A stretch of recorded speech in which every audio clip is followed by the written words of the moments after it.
GURPS Módulo Básico Campanhas. Regras do GURPS, quarta edição. Episódio 150, capítulo 3, situações especiais de combate, regras especiais de combate corpo a corpo. Uma produção RPG Next.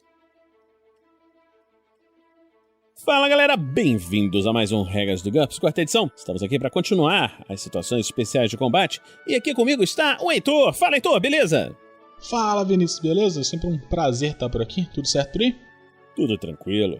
Vamos começar aqui, Heitor, falando sobre regras especiais de combate corpo a corpo. Essas regras acrescentam mais opções e complexidade aos ataques e defesas com armas de combate corpo a corpo. Ataques vindo de cima, uma emboscada vinda de cima é uma boa tática para surpreender o inimigo. Uma disputa rápida é necessária para verificar se ela funciona ou não. A furtividade do atacante contra a visão da vítima. Uma vítima andando por uma trilha, beco, etc. sofre uma probabilidade de menos 2 para perceber alguém que espreita com um patamar mais elevado, a menos que ela especifique que está olhando nas árvores, janelas altas, etc. Nesse caso, ele recebe um bônus de mais 2, mais uma probabilidade de menos 2 para perceber perigos no mesmo patamar dela. A visão periférica não ajuda nesses casos. Se o atacante vencer a disputa rápida, a vítima não consegue vê-lo. Ela não tem direito a nenhuma defesa ativa contra ataque. Se o mestre quiser, um indivíduo particularmente incauto pode ficar paralisado. Veja ataques surpresa e iniciativa que nós já vimos anteriormente. Mesmo que o atacante perca a disputa ou que o alvo seja avisado. O alvo ainda sofre uma penalidade de menos 2 nas jogadas de defesa contra ataque. No entanto, um oponente alertado pode executar uma manobra aguardar e interromper a investida contra o atacante. Veja aguardar, que nós vimos anteriormente. Um personagem pode cair de qualquer altura antes de atacar. Um tipo especial de passo, mas recebe uma penalidade de menos 2 na jogada de ataque, independente do resultado do ataque. O atacante sofre o dano normal se a queda tiver caído de uma altura maior do que 2 metros. Veja a queda que nós falamos anteriormente. Ele pode fazer um teste de acrobacia para reduzir o dano. Os animais que naturalmente fazem emboscadas vindas de cima, por exemplo um jaguar, possuem queda de gato, que é uma vantagem que nós vimos. O personagem pode escolher cair sobre a vítima. Os animais geralmente atacam dessa forma. Calcule o dano de colisão ao atacante e à vítima separadamente do ataque. Observe que a vítima é um objeto macio, no qual o atacante aterriza, a menos que ele tenha RD 3 ou mais.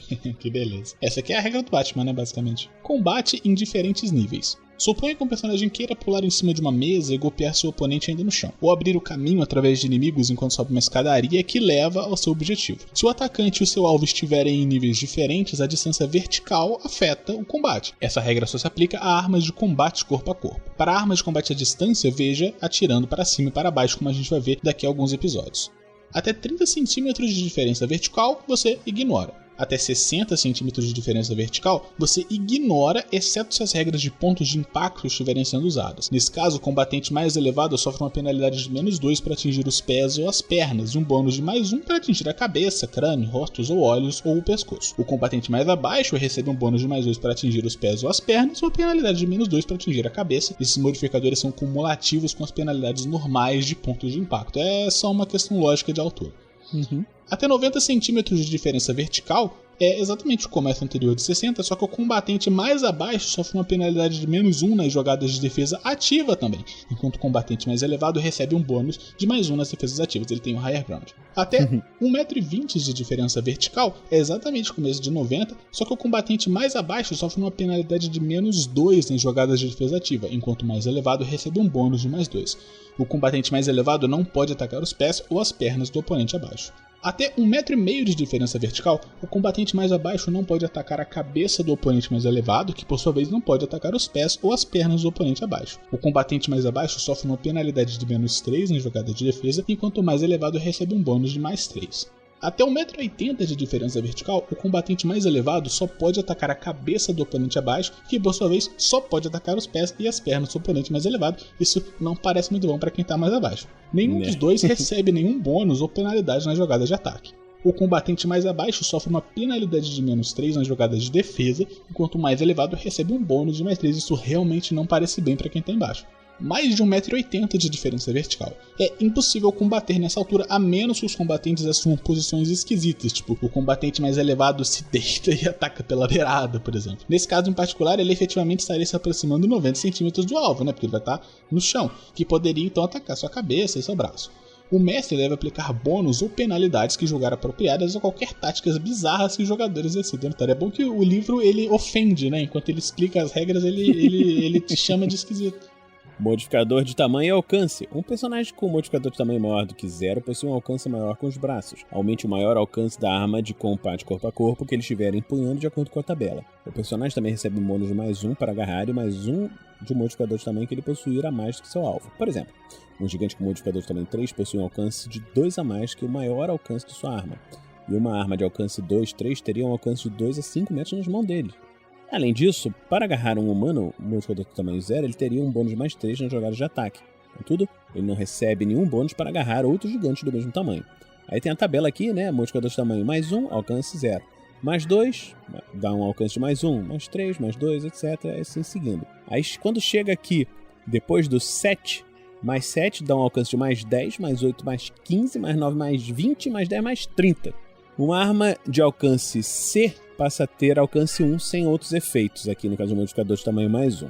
Efeitos do alcance. Se uma arma ou um modificador de tamanho concede a um personagem um alcance de mais de 1 metro, cada metro depois do primeiro traz o oponente 90 centímetros mais próximo do personagem. Isso não faz com que o personagem fique mais próximo do oponente. Por exemplo, uma espada grande, tem um alcance de 2 metros, permite que o personagem lute como se o oponente estivesse 90 centímetros mais próximo. Se o personagem estava a 1,80 m abaixo dele, ele pode lutar como se estivesse a apenas 90 centímetros abaixo. O oponente, contudo, não receberia o mesmo benefício, a não ser que ele também estivesse usando uma arma com alcance longo. Ele é basicamente falando que, né, se você estiver usando a lança para acertar alguém, realmente sua distância para poder atacar fica maior. Então, né, aquela tabela que a gente leu agora há pouco dá uma variada dependendo da arma.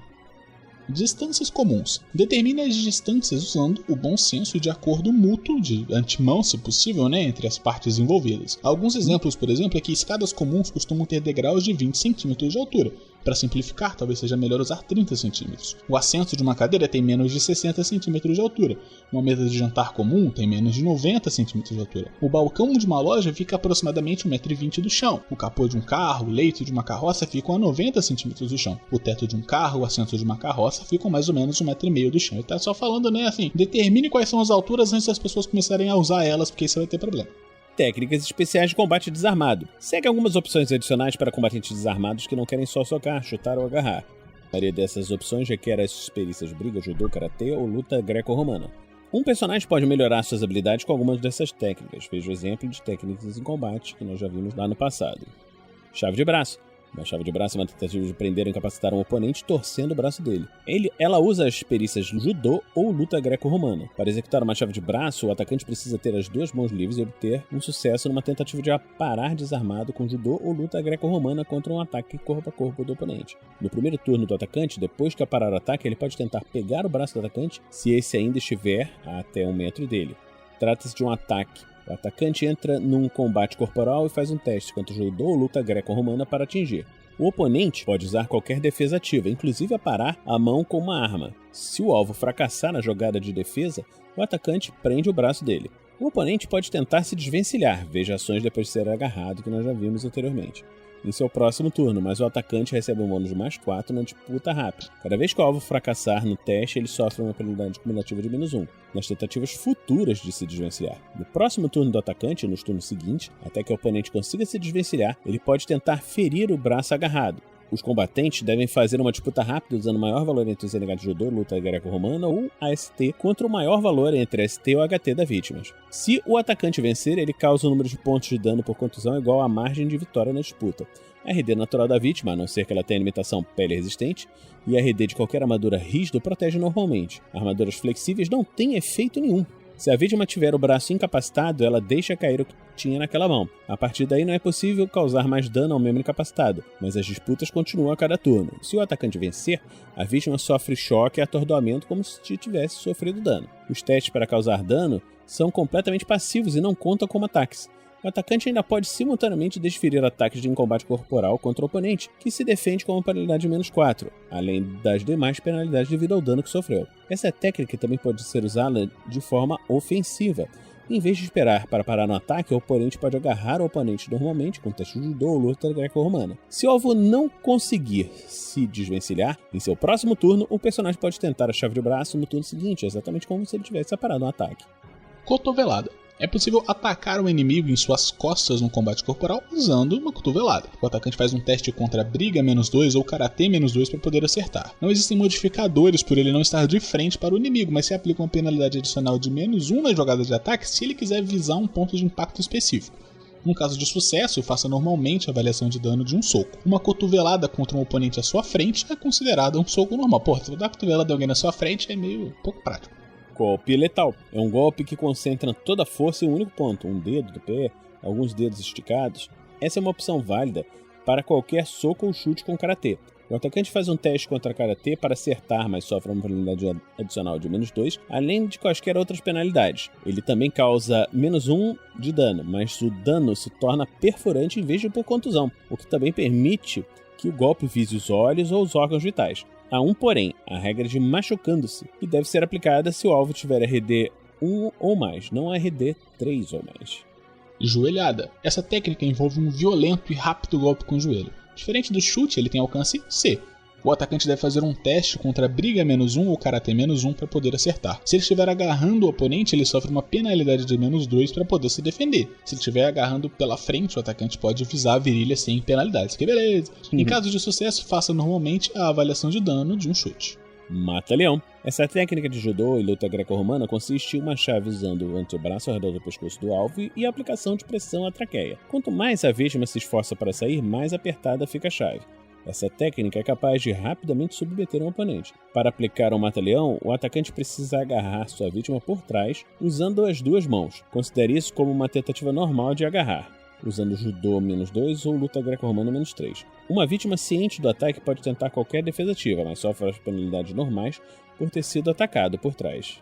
No próximo turno do oponente e nos turnos seguintes, ele pode tentar se desvencilhar. O atacante recebe um bônus de +5 na disputa rápida, mas observe que ele controla o pescoço e a cabeça da vítima, não seus braços e pernas. A vítima ainda pode atacar causando um golpe desenfreado, chute para trás, etc., com uma penalidade de -4 por estar agarrada. No próximo turno do atacante, ou nos turnos seguintes, até que o oponente consiga se desvencilhar, a vítima perde 1 ponto de fadiga por sufocamento. Se quiser, o atacante também pode, ao mesmo tempo, estrangular a vítima, causando dano por contusão, com um bônus de +3 na ST para esse propósito.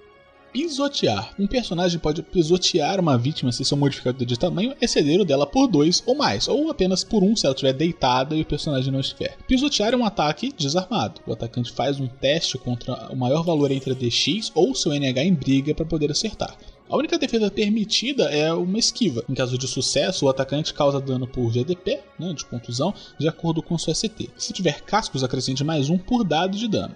Quando um atacante derruba um oponente numa colisão ou encontrão e continua se movendo, ele automaticamente atropela e pisoteia o oponente. Nenhuma jogada de ataque ou defesa é necessária, você faz a avaliação de dano imediatamente com base na metade da CT arredondando para baixo. Em todos os casos, se o modificador de tamanho do atacante exceder o da vítima por 3 ou mais, você ignora o ponto de impacto e o ataque é considerado uma lesão de grande escala, porque é um ser gigante.